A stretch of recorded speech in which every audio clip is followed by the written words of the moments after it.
Ya Rabbal. Dulu yang membawa Ustadz Abdul Somad ke Bumi Nangro Aceh Darussalam ini namanya Ustadz Tengku Fadil Rahmi, yang sekarang menjadi anggota DPD RI. Malam ini hadir bersama kita. Mudah-mudahan beliau panjang umur, sehat badan, istiqomah iman dan Islam. Setelah beliau ke Jakarta, berkantor di Senayan, dilanjutkan oleh kakak kelas saya di Mesir, angkatan 96. Saya angkatan 98. Namanya Tengku Nazarudin Yahya LC, kakak kelas saya. Mohon Tengku Nazarudin maju ke depan, karena jamaah ini mau melihat bagaimana bentuk orangnya. Sebetulnya itu cuma cara saya aja. Inilah masanya junior memerintah senior. Beliau 2 tahun lebih tua dari saya, walaupun mukanya lebih muda. Nggak tahu apa merek skincare-nya. Apa kabar Ustadz Tengku Nazarudin Yahya LC? Sehat? Alhamdulillah Ustaz, sehat. Masya Allah. Bagus batiknya kan? Maksudnya biar dikasihnya saya satu. Nah inilah dia. Nanti kalau ada orang Aceh bertanya, siapa yang membawa Ustadz Abdul Somad ke Aceh Besar, ke halaman Masjid Babus Salam? Nah, inilah dia orangnya. Tengok baik-baik, tatap yang tajam. Mudah-mudahan kita semua. Aduh, tapi itulah, mohon maaf ibu-ibu, dia sudah menikah. Kita cari yang fotokopinya nanti. Udah Tengku, terima kasih, jazakumullah. Lupa saya menyapa bapak-bapak DPR RI, DPRA, DPRK yang tak dapat saya sebutkan namanya satu persatu, yang tidak sempat terlintas di pikiran, bukan karena angkuh, bukan sombong, bukan karena tak ingat, tapi memang lupa. Man bana masjidan, siapa yang bangun masjid, banallah mithlahu baitan fil jannah, dibangunkan Allah untuknya satu tempat di surga. Saya tidak tahu siapa yang mewakafkan tanah ini, siapa yang memberikan 1, 2, 3 sak semen, batu bata, batu kerikil.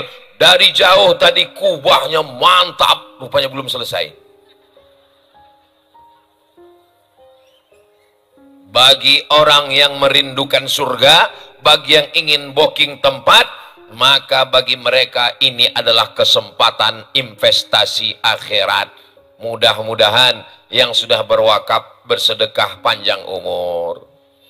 Yang duitnya banyak tak mau bersedekah cepat mati. Jangan diaminkan. Diaminkan habislah harta warisannya itu. Diambil bininya nikah sama berondong manis.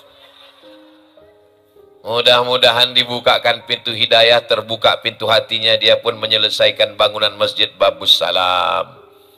Allah yang kita sembah itu diantara namanya As-Salam. Allahumma antas salam wa minkas salam, tabarakta rabbana ya dzal jalali wal ikram. Bagus juga suara Ustadz Somad tuh ya.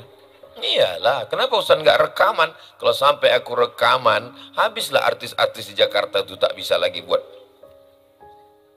Sombong kali Ustadz Somad ini. Kata orang, bukan kata saya. Bapak Ibu yang dimuliakan Allah Subhanahu wa Ta'ala, mudah-mudahan adik-adik, anak-anak muda ini semuanya kaya-kaya menyelesaikan bangunan masjid kita. Ustadz Somad hanya bisa tablik akbar. Jamaah, berikan duit kita. Yang tidak bawa duit, kartu ATM. Yang tidak ada ATM, cincin, gelang emas, rantai, gelang kaki, gigi emas, masukkan semua. Tapi ada orang yang tidak ceramah, tidak tablik akbar, tidak perlu pakai ayat, tidak perlu pakai hadis, tidak perlu bersuara menggelegar, tapi masjid bisa selesai. Bagaimana caranya? Cukup dengan tanda tangan peraturan daerah, Perda.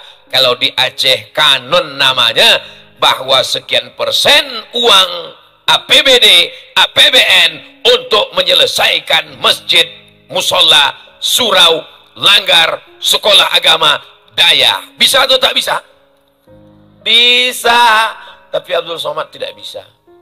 Karena dia bukan anggota dewan. Yang bisa melakukan itu adalah anggota parlemen. Parler dari bahasa Prancis. Parler artinya bicara.